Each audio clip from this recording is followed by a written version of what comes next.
정성무 박사님께서 평생을 이렇게 칼빈주의 바로 세우고 또 전파하고 나누기 위해서 수고 많이 하신 점에 대해서 정말 감사의 말씀을 드립니다.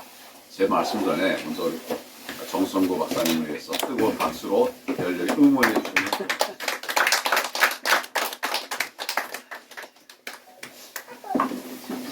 대한민국은 다 아시는 것처럼 기독을 시작한 나라고 또 아직도 여전히 근접들이 남아있지 않습니까? 애국가 예, 하나님이 보호하사 우리 나라 만세 또 건국대로 제가 알고 있기로는 198명인가 199명이 국회의원이었었어요. 그 중에 4명이 목사님이었습니다. 그리고 그 중에 한 분이 이제 이승만 그 당시 의장의 제안에 따라서 기도로 시작을 했죠. 그때 이제 특별히 저는 이 의원들이 모두 다 일어나서 그 기도에 동참했다 하는 점에 굉장히 의미가 크다는 것을 말씀을 드리고자 합니다. 많은 분들이 교회가 정치를 하면 안 된다 이렇게 얘기를 합니다. 또 여러분들 중에도 그런 생각을 하고 계시는 분이 많을 것 같아요. 그래서 저는 목사님들이 이제 설교 시간에 히브리어, 라틴어, 헬라어 이런 거 가지고서 이제 설명을 하시는 분들이 가끔 계시더라고요. 근데 그걸 왜 하는지 모르겠어요. 왜 헬라어로는 이렇고 히브리어는 이렇고 그런 얘기를 왜 하는지 모르겠어요. 그걸 바꾸자고 한 게 종교개혁이었고 칼빈이었습니다. 사실은. 그래서 우리 모든 하나님의 백성들이 성경을 알게 하자는 것인데 헬라어를 알고 히브리어를 알아야 그래야만 성경을 볼 수 있다고 하면 그건 이제 그 신학자의 영역이지 성도들의 영역은 아니거든요. 설교할 때 굳이 그것으로 말할 필요가 있을까? 그만큼 또 시간이 줄어드는 것인데. 그래서 왜 그렇게 하는지는 제가 알겠는데, 근데 연구나 공부나 또 기도나 묵상은 각자가 하고, 설교 때는 우리 성도들이 알아들을 수 있는 말로 또 받아들일 수 있는 이야기를 해야 되지 않을까 이런 생각을 합니다. 제가 이런 말씀을 드리는 이유는 교회와 세상이 분리되고 있어요. 종교개혁도 정말 좀 솔직하게 말하면 교회와 성도들이 분리되었기 때문에 일어난 혁명이었다 이렇게 생각을 합니다. 아시는 것처럼 이제 우리 시민들은 성경을 모르고 그걸 아는 신부들이 성경을 해석해 주면서 가짜 이야기를 많이 전한 거 아닙니까? 면죄부라고 아까 면죄부를 제가 봤습니다만은 면죄부라고 하는 가짜 면죄부를 통해서 국민들을 이제 좌지우지하려고 했던 것이죠. 그걸 깬 것이 종교개혁인데 우리 다시 이제 그 헬라어로 헬라어로 가야 되는데 우리 성도들에게 그것을 알리거나 얘기할 필요는 없지 않니. 그런 것들은 이 목회자들의 영역이 아닌가 이런 생각이 듭니다. 이것이 보니까 제가 평소에 존경하던 칼빈에 대한 생각이 나서 말씀을 드렸고, 저는 지금 세상을 바꾸는 하나님의 군대, 세상을 바꿀 하나님의 군대 마하나임을 세우자 이렇게 지금 얘기를 하고 있습니다. 세상을 바꾸는 하나님의 군대를 세우자. 제가 이 얘기를 하는 것은 물론 기도 가운데 받은 이제 깨닫게 된 이런 메시지입니다만은 지금 교회가 세상으로부터 점점 분리돼 있어요. 교회가 세상으로부터 분리돼서 1000만, 1500만, 1200만 이렇게 얘기를 해봐야 세상에서는 얘기를 듣지도 않습니다. 유튜브 하는 한 분이 거기다가 이제 좀 의미 있는 글을 쓰게 되면 거기에 정말 몇십만의 국민들이 반응을 해요. 근데 교회에서 오정현 목사님 얘기한다고 해서 그 교인들이나 또는 오 목사님을 사랑하는 이런 그리스도인들이 어떻게 뭐 유튜브를 통해서 보든지 이런 방법으로 그렇게 환호할 수는 있지만, 이게 유튜브 한 명이 뭐 몇십만 명 하는 거 이게 못하지 않습니까? 고선곡 TV라고 아시죠? 네. 제 친구입니다. 제 짝이었어요. 좌파였어요. 저는 우파였고. 둘이 앉아가지고. 그런데 이제 전향을 해서 우리 우파의 유튜브를 하고 있는데, 구독자 수가 몇 명인지 아십니까? 100만이 넘어요, 100만이. 여기가 한마디 하면 100만 명이 듣는 겁니다. 김성원 목사님 말씀하신다고 100만 명이 듣는 것은 아닐 것 같아요. 그만큼 세상에서 거꾸로 우리들에 대한 역영향을 미치고 있다, 이런 얘기예요.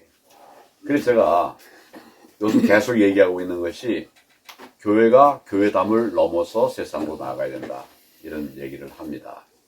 우리가 세상에 영향력을 미치던 그때는 뭐 내가 정확한 통계를 기억하지 못하고 있는데,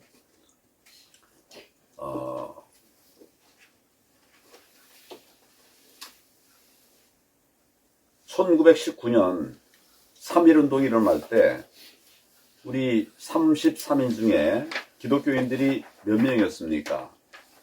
16명이었죠. 예. 반이 우리 기독교인이었다고요. 근데 그 당시에 우리 크리스천들은 몇이었는가 하면, 정보사 몇이나 됩니까? 저 얼핏 듣기로는 30만이었다고 그래요. 우리 그 당시에는 기독교인들이. 그럼 30만 중에 16명이 나서서 대표가 된 거예요. 그러니까 지금은 이제 뭐 우리 1000만이다 그러는데, 이런 아주 의미 있는 역할을 하고 있지를 못해요. 세상에서 그런 귀한 메시지, 아주 영향력 있는 메시지를 잘 못 내고 있어요. 교회에서는 내죠. 그러나 세상에서는 듣지도 못해요. 계속 제가 정치하면서 보니까 절에 가서, 사찰에 가면 이 참배하라고 그러고, 그 절하라고 그러고, 그거 하면 안 된다라고 외치는 이런 사람들이 거의 없어요. 그러니까 우리가 세상에 영향을 못 주고 오히려 세상에서 역영향을 받고 있다, 이런 나라가 됐습니다. 제가 좀 심각한 얘기를 하면 뭐 더 많은데, 제가 심각한 얘기는 하지 않으려고 합니다. 오늘은 칼빈의 정신을 좀 우리가 생각하면서 오늘 말씀의 제목을 기독교와 애국운동, 이렇게 말씀을 잡았습니다. 기독교는 세상과 분리된 종교가 아닙니다. 기독교는 세상 속에 들어가서 세상을 바꾸는 세상의 종교예요. 자꾸 성속을 구분해가지고 거룩하니까 세상에 들어가면 안 된다 그러면 그 사람 누구가 존중합니까? 누가 바꿉니까? 가장 힘들고 어려운 곳으로 들어가는 것이 우리 기독교라고 나는 생각을 해요. 사도행전 1장 8절에 보면, 성령이 너희에게 임하시면 너희가 권능을 받고 예루살렘과 온 유대와 사마리아와 땅끝까지 이르러 나의 증인이 되리라, 이렇게 말씀을 하셨습니다. 우리의 사명의 범위를 하나님께서 말씀을 하신 거예요. 그런데 지금 우리 대한민국의 교회는, 우리 교회는 예수님 말씀대로 행진을 했었습니다. 예루살렘을 넘어서 온 유대로 나아갔습니다. 그래서 몇 명 기독교가 들어온 지 140년밖에 안 됐는데, 여기에 지금 뭐 1000만이다 뭐하다 이런 많은 사람들이 온 거죠. 예루살렘을 정복했습니다. 그리고 유대로 나아갔습니다. 그리고 많은 곳에, 어려운 곳에 쓰 있는 그런 그리스도인들의 힘을, 복음을 전하게 되었었습니다.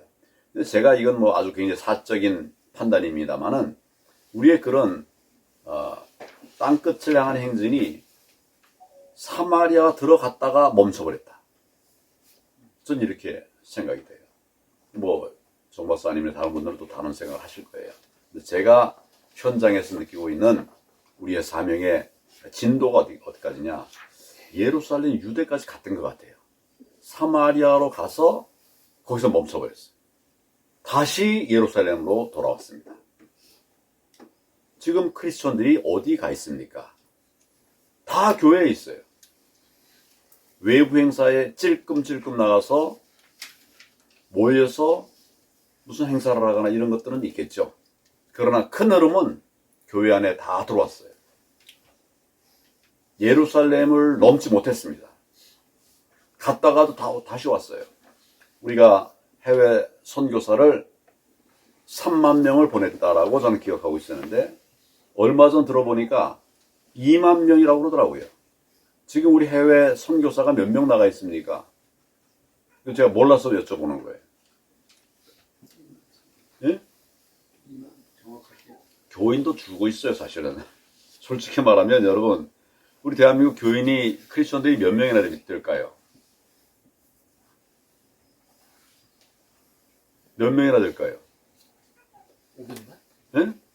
500만. 또 다른 분들.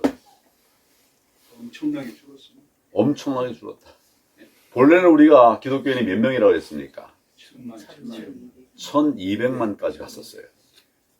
그러다가 이제 1200만 올라갔다가 슬그머니 내려가서 1000만이라고 이제 한동안 그랬습니다.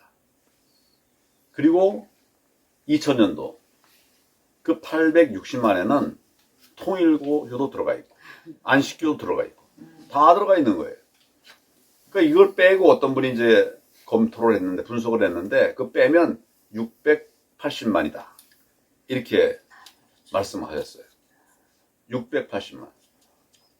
1200만이 아니고 680만인데 제가 코로나를 거치면서 교회가 몇 개가 문을 닫았다 보니까 이것도 뭐 조사된 건 아니지만 들리는 말은 10,000개가 문을 닫았다.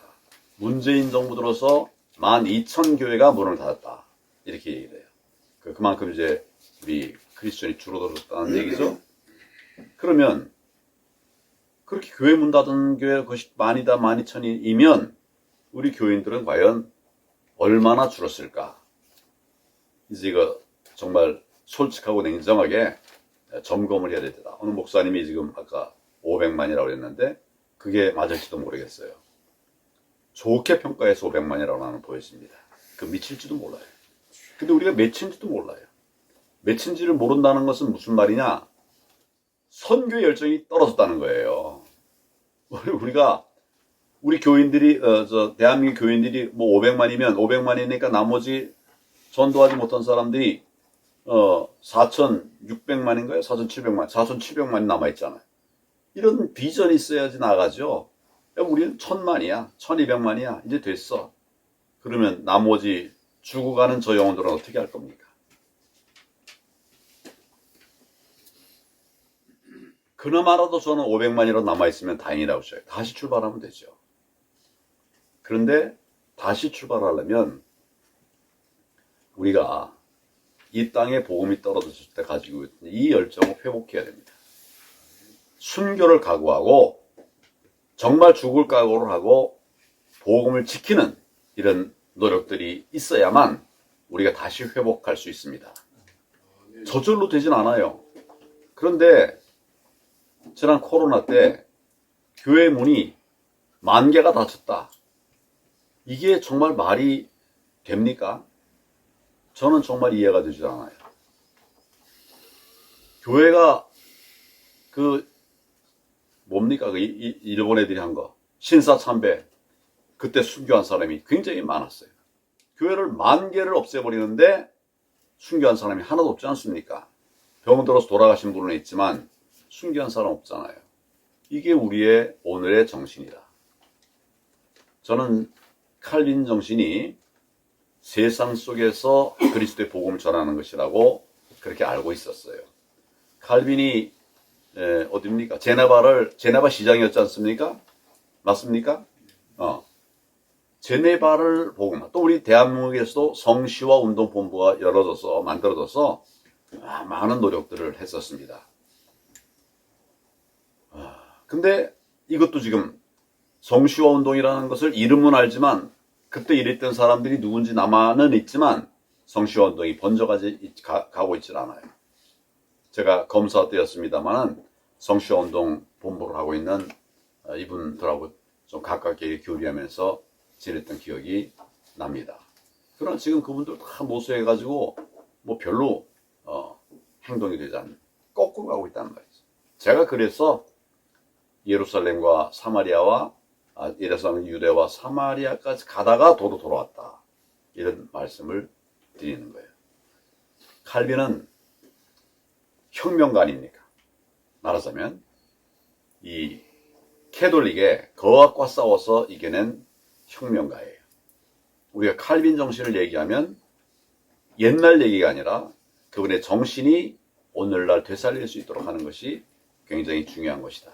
그러려고 그러면 칼빈처럼 제네바로 들어가서 시장으로 가서 시장에 들어가서 국민들에게 들어가서 거기서 복음을 전해야 된다 하는 생각을 합니다. 저는 제가 뭐까지 지냈는지 아시나요 혹시 여러분? 국무총리 대통령 권한대행. 대통령 권한대행까지 했어요. 당의 대표도 했어요. 왜 그걸 했을까요? 제가 왜 그걸 했을까요? 대한민국 복음화. 맞습니다. 크게 말하면 그거예요. 내가 이렇게 저는 사실 교회에 대해서 굉장히 좀 걱정을 많이 하고 있는 사람이에요. 이런 걸 보고 만약 내가 대통령이 돼가지고 내가 요즘 교회에서 얘기하는 그 얘기들을 당당하게 외친다면 떠났던 많은 분들이 돌아오지 않을까. 나는 이런 기도 제목을 갖고 있어요. 내가 간증을 하면서 그러면서 복음을 아울러 전한다면 많은 분들이 돌아올 것 같아요. 내가 청와대나 대통령실이 아니라 주일마다 교회 가서 예배드리면서 그렇게 이제 알리면 많은 그리스도인들이 생겨날 것 같아요. 떠났던 분들이 회복될 것 같아요. 저는 하나님의 뜻이 이 땅에 이루어지게 하소서라고 하는 어디 있는 말씀입니까? 주기도문에 있는 것을 말로가 아니라 실제로 실천하는 그런 그리스도인이 되기를 비전으로 갖고 있어요. 아멘. 그래서 정말 이 땅이 1200만이 아니라 1500만, 2000만으로 올라갈 수 있도록 하는 것이 저의 비전입니다. 그래서 요즘 내가 그냥 이렇게 나는 크리스천이다 이런 말은 뭐 당당히 하지만 나는 뭐 교회 어떻게 보면 신앙에 관한 얘기를 하다 보면 정치인으로서는 뭐 마이너스래요. 여러분 신앙에 대한 얘기를 하면 정치인으로서는 마이너스라고 합니다. 그럼 우리 교계가 어떻게 해야 될까요? 아니야! 얘기하는 것이 오히려 득이래, 정치도. 당당하게 얘기를 하면 그리스도인인 정치인이 다 일어날 텐데 다 동조하니까 내가 그리스도인인 거를 다 숨기고 있어요. 잘못하면 불교에다 뺏길까 봐. 여러분 이거 어떻게 생각하십니까? 그래서 저는 정치하는 사람들에게도 하나님의 복음이 필요하고요. 그분들도 정치하는 영역도 하나님의 영역입니다. 하나님은 정치를 뺀 나머지 부분에서만 하나님이 아니에요. 온 땅이 하나님입니다. 우리 기독교인들도 정치를 해야 됩니다. 세상을 바꿔야 돼요. 왜 경제에서만 기독교인들이 일합니까? 왜 문화의 영역에서만 일을 합니까? 정치에서 일을 해야 돼요. 칼빈처럼 정말 용기를 가지고 세상을 바꾸는 그런 하나님의 전사들이 필요합니다. 아멘. 그래서 만약 내가 이제 뭐 예수 그리스도 섬기다가 박해를 받았다. 그러면 우리 그리스도인을 살려주셔야 되는 거예요. 다행히 제가 지난번에 단식할 때는 보니까 우리 그리스도인들이 많이 오셔가지고 저에게 많이 힘이 됐습니다. 일상이 돼야 되는 거예요. 우리가 예배 방해하는데 그냥 바라보고 있고 교회 예배 드리지 말고 대면 예배 드리지 말고 그때 뭐라 그랬어요? 비대면 예배를 드려라. 가짜 예배를 드리라고 그러는데 우리가 가만히 따라갔단 말이죠. 대부분 다 따라갔어요. 저는 그래서 이 대면 예배 전면 금지는 위헌이다. 위헌입니다, 실제로. 우리 헌법에 보면 모든 국민은 종교의 자유를 갖는다. 이렇게 돼 있어요. 다만 37조에 보면 그러나 이러한 자유도 종교의 자유를 포함해서 이런 자유들도 질서 유지, 안보를 지키기 위해서 법에 의해서 제한할 수 있다. 이렇게 돼 있어요. 근데 더 중요한 것은 제한할 수 있다고 하는 이 규정 밑에 그러나 그 자유의 본질적 내용을 침해할 수 없다. 무슨 말인지 아시겠죠?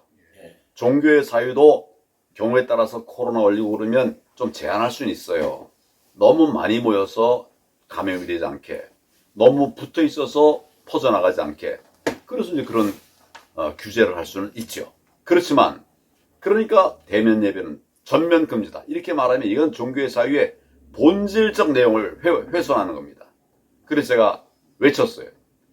목사님들이 외쳐야 될 거 안 외치니까 제가 외친 거예요. 할렐루야. 외치니까 금방 법원에서 판결이 나왔습니다. 전면 금지는 법률에 맞지 않는다. 이래가지고 이제 물꼬를 다시 텄습니다. 우리가 죽음을 각오하고 복음을 던지면 하나님께서 역사하시는데 왜 우리가 지겠습니까? 잠시 손해를 볼 수는 있지만 그러나 망하지 않습니다. 반드시 하나님 다시 회복시켜 주신다고 저는 믿습니다. 아멘. 그런 관점에서 제가 한두 가지 얘기를 좀 드리려고 합니다. 한두 가지가 아니라 서너 가지 얘기 말씀을 드리려고 합니다. 저는 교회가 교회담을 넘어야 된다고 생각해요. 우리 그리스도인들이 교회담을 넘어야 된다고 생각합니다. 교회 안에서만 활동을 하게 되면 세상 못 바꿉니다. 그래서 저는 계속 교회담을 넘어라. 교회 재정이 대부분이 다 교회를 위해서 사용되지 않습니까? 대부분이? 아니야, 우리는 뭐 1년에 뭐 몇 억을 선교했어. 재정 얼마인데요? 재정이 300억인데 그 중에 20-30억을 썼다. 이게 사명의 삶을 산 거 아니잖아요. 우리 기독교인들이 교회의 담을 넘어야 되는데 교회에 다 갇혀 있어요. 재정도 또 사람도 우리의 모든 이런 지혜들도. 여러분 저는 전교조를 해체해야 된다고 외치고 있는데 제 말이 맞습니까? 안 맞습니까? 맞습니다. 맞습니까? 방법이 있습니까? 믿습니다. 어떻게 해야 됩니까? 기도로. 기도, 예. 지금 기도 우리 많이 했잖아요. 근데 안 되잖아요. 기도 안 했습니까? 우리 전교조 해체해달라고?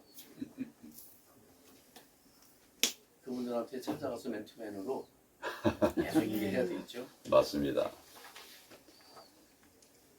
근데 우리 교회 안에 교사가 있습니까? 없습니까?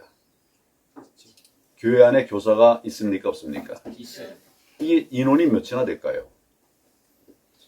나 세보진 않았지만 다 모아보면 전교도 못지않게 있으리라 생각합니다. 5만 명이에요. 뭐 그거 될지 안 될지 모르지만 그러나 다 모아보면 그보다 더 많은 사람들이 나올 수 있어요. 강원도에 있는 춘천에 있는 어느 교회는 교인들이 한 3,000명 되는 것 같아요. 대부분이 다 교사입니다. 젊어요. 교사 신분 있는 사람만 800명이라고 들었어요. 네. 제가 교회 방문을 했더니 이제 말씀을 전하러 갔는데 막 그 교회 안이 그냥 축제예요, 축제. 젊은 사람들이 막 오라고 하고 막 환영한다고 반기고. 여러분, 이 사람들을 훈련하면 전교조와 싸워서 이길 수 있는 투사가 될 수 있어요. 안 그렇습니까? 맞습니다. 교회 안에 싸워 이길 힘이 다 있다고요. 저는 정치인으로서 정치를 하기 전에 전교조를 없애기 위해서 여러 가지 노력을 하는 것 중에 하나 이런 게 있어요. 전교조를 법의 노조로 만들었어요. 법외 노조. 법외 노조. 그래서 법의 노조로 굉장히 제약이 많이 생겨가지고 전교조가 크게 위축됐었습니다. 근데 문재인 정부 들어서면서 법의 노조 조항이 없어져, 그 규정이 바뀌어버렸어요. 그게 이제 다 자유롭게. 그 전교조 조합원이 아닌 사람들도 종교조 멤버가 될 수 있도록 이렇게 만들어버렸어요. 이게 무슨 말인지 아시겠죠? 조금 더 설명이 필요한가요? 법 외의 노조, 그러니까 노조는 노조인데 노조 자체를 없앨 수가 없으니까 정부에서 법의 노조로 우리 박근혜 정부에서 만든 거예요. 법의 노조니까 이제 불법 단체가 돼버리는 거죠. 그래서 그거 갖고 구속하진 않지만, 처벌하진 않지만 불법 단체예요. 이제 그렇게 만들어 버렸어요. 그래서 굉장히 많은 제약들이 들어갔었습니다. 근데 문재인 정부 들어서면서 그걸 없애버렸다는 거예요. 예. 그래서 우리가 이제 어떻게 보면 정의를 지키기 위한 이런 길들에 좀 장애가 생겼습니다. 그러나 다시 하면 돼요. 다시. 나는 세상을 바꿀 힘이 교회밖에 없다고 생각합니다. 교회에 교사들이 다 모여서 정말 그동안 우리가 이걸 무관심하게 무책임하게 했던 이런 부분들을 정말 철저하게 회개하고 다시 나서서 똘똘 뭉쳐서 하나님의 정의를 세우기 위해서 전교조와의 싸움을 시작하면 이 싸움 뭐 전쟁하고 이러는 게 아니에요. 우리 학생들에게 정말 이 전쟁하는 마음으로 제대로 된 복음을 가르치고 제대로 된 자유민주주의를 가르치면 애들이 왜 모르겠습니까? 안 가르치니까 모르는 거죠. 여러분 길 다니시면서 한번 물어보십시오. 종북 주사파, 예를 들면 주사파, 여러분 압니까? 주사파가 뭔지? 주사파 모르시는 분 다 아시죠? 근데 지금 실제 한번 시장 같은 데 가서 주사파가 뭔지 아냐고 물어보세요. 직원들에게. 10중 8구는 모릅니다. 그 알려줘야지 전교조든 무슨 주사파든 막아낼 거 아니에요. 이게 지금 우리 대한민국의 현실이에요. 이걸 바꿀 힘이, 바꿀 세력이 나는 교회밖에 없다. 이런 생각을 합니다. 잘 이해가 안 되시죠? 이해됩니다. 되죠? 네. 그래서 저는 정말 아까 말씀드린 것처럼 하나님의 나라가 이 땅에 이루어지게 하소서라고 하는 기도 제목을 계속 얘기하고 있어요. 우리가 세상과 관계없이 교회만 챙기고 교회에서만 사역하는 것이 다다라고 생각하면 저는 이건 너무 잘못된 거라고 생각합니다. 사역의 현장은 세상 바뀝니다. 너희는 빛이 되라, 소금이 되라 이렇게 말씀하시지 않았습니까? 어디에서 빛이 되라고 하신 거예요? 너희는 세상의 빛이다. 세상의 소금이다. 그런데 소금이 많아가지고 그냥 너무 소금에 찌들어버린 거기다가 자꾸 소금을 붓면 뭐 하겠습니까? 교회는 소금이에요. 다 됐는데 거기다 자꾸 소금 뿌리면 뭐 하겠냐고요. 이 세상에 병 들어가고 상해가는 거기에다가 소금을 뿌려야죠. 교회 안에 빛 밝히면 뭐 합니까? 우리가 성탄 해가지고 불을 밝혀요. 그 밝히는 거 필요하지만 밖으로 빛이 나가야 될 거 아니에요. 저는 굉장히 지금도 이걸 방법을 내가 좀 생각을 어떻게 해야 될까 싶은데, 전에는 추석이 되면, 크리스마스가 되면 세상이 들썩들썩하지 않았습니까? 그랬죠? 그리스도인이든 아니든 이제 예수 오셨다. 다 들썩들썩했어요. 지금은 조용해요. 지금 크리스마스 시즌입니다. 그런데 조용해요. 교회도 조용하고, 교회 안에서 기념행사는 하지만 이게 크리스마스인지 뭔지 몰라요. 그렇게 돼버렸어요. 옛날에는 새벽송을 돌았습니다. 새벽송 아시죠? 예. 그 새벽에 4시, 5시, 요때 새벽에 제가 어릴 적에 새벽에 갔어요.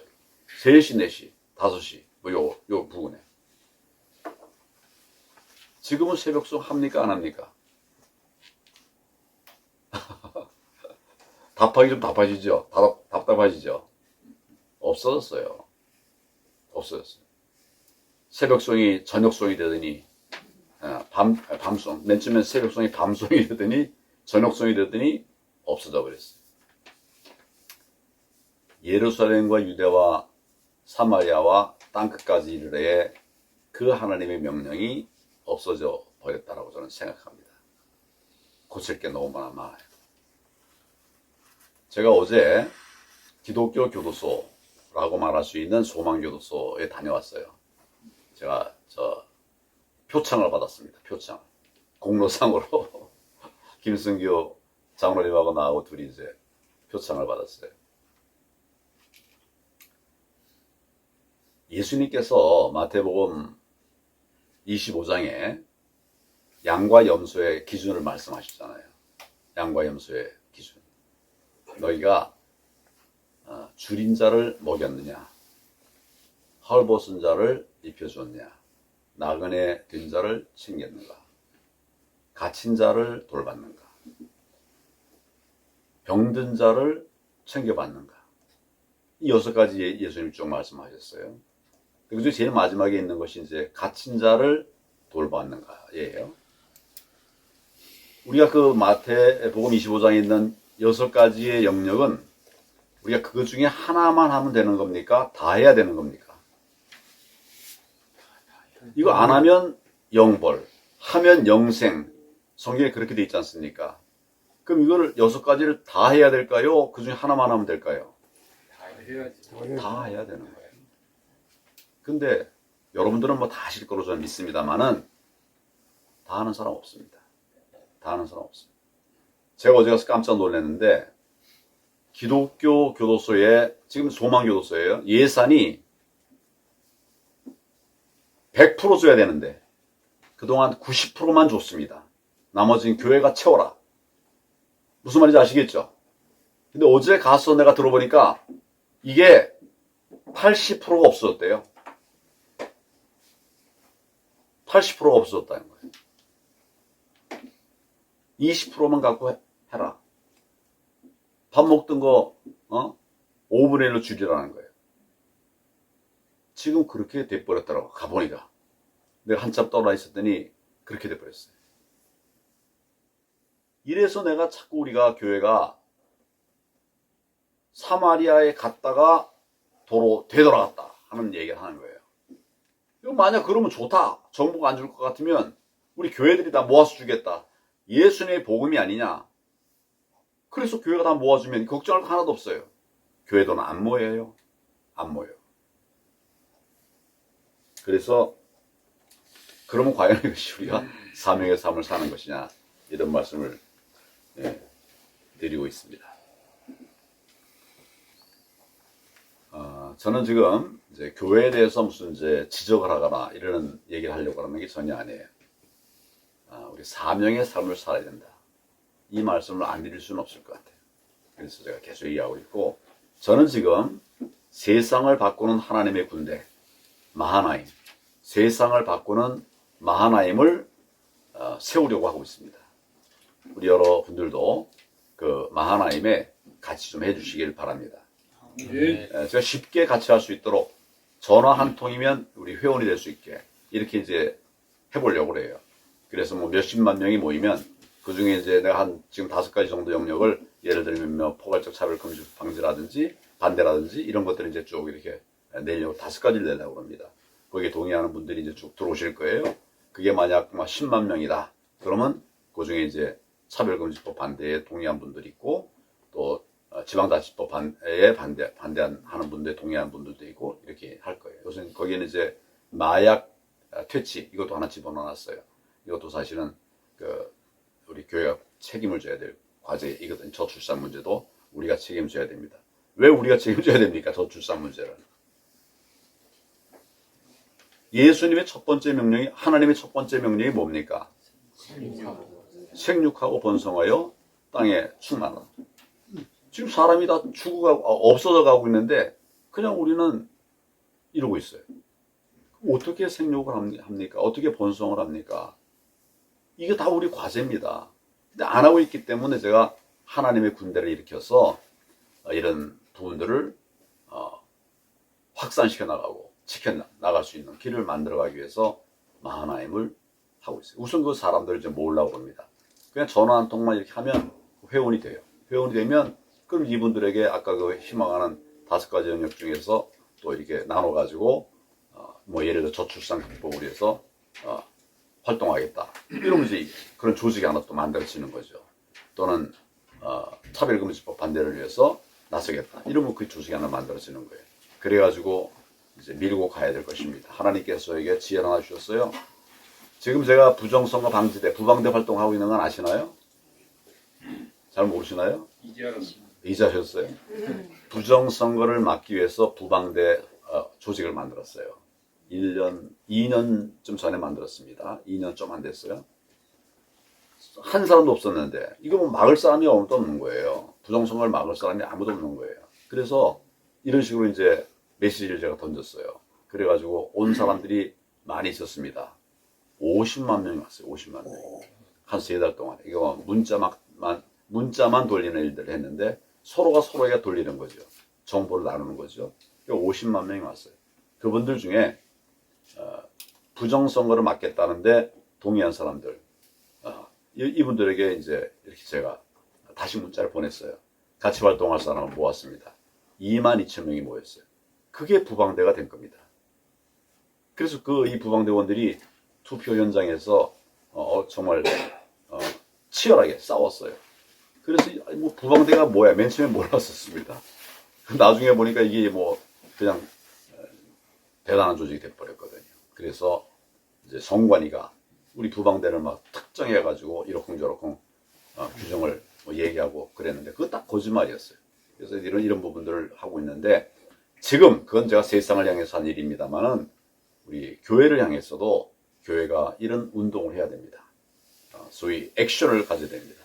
행함이 없는 믿음은 죽은 것이라고 막 말을 해놓고서는 기도만 하고 행하지는 않아요. 그럼 어떻게 세상이 바뀝니까? 여러분 10계명에는 몇 개 조항이 있습니까? 10개 조항이 있죠. 하나님에 대한 조항은 몇 개가 있습니까? 4개. 세상을 향한 조항은 몇 개가 있습니까? 6개가 있어요. 알기는 정말 잘하시는데 관심이 없어요. 여러분, 남의 물건을 탐내지 말라. 이 부분을 우리가 얼마나 강단에서 설교했고 얼마나 우리가 크리스천들에게 서로 공유를 했습니까? 남의 물건 탐내지 마라. 그런 설교를 해보신 분 있습니까? 없다고요. 10계명인데 없다는 게 아니야. 내가 너무 극단적으로 말씀드렸습니다만은 10계명인데 그 1, 2, 3, 4계명은 그 열심히 하면서 나머지 지금 세상에 가족관계가 얼마나 깨져버렸습니까? 부모를 공경하라. 내 부모를 공경하라. 10계명이 있는 거 아닙니까? 근데 이 부분에 관해서 우리가 별 관심이 없어요. 저는 요새 이 부분을 많이 기도하고 있습니다. 회개하고 있습니다. 저도 더 철저하게 했었어야 된다는 이런 회개라고. 우리 애들 뭐 물론 잘하고 있지만 더 철저하게 했어야 된다. 이런 얘기를 계속하고 있어요. 우리가 세상을 바꿔야 됩니다. 그게 어디 딴 데 있는 게 아니라 우리 성경에 다 있어요. 한 가지만 예를 들면 10계명에 다 있어요. 10계명에. 이것들이 모여진 신약만 봐도 우리의 행동 요령이 다 나옵니다. 성경은 성경이고 나는 나고 따로 놀게 되면 하나님께서 역사를 하실 수가 없으리라. 난 이렇게 생각을 합니다. 이제 다시 일어나면 됩니다. 회개로부터 시작해야 된다. 저는 이런 생각을 하고 회개하면 하나님께서 길을 주신다. 또 우리에게 힘도 주신다. 정말 회개로 돌아가서 다시 출발해서 대한민국을 하나님의 나라로 드리기 위한 그런 헌신들이 곳곳에서 일어날 수 있게 되기를 간절히 소망합니다. 아멘. 감사합니다.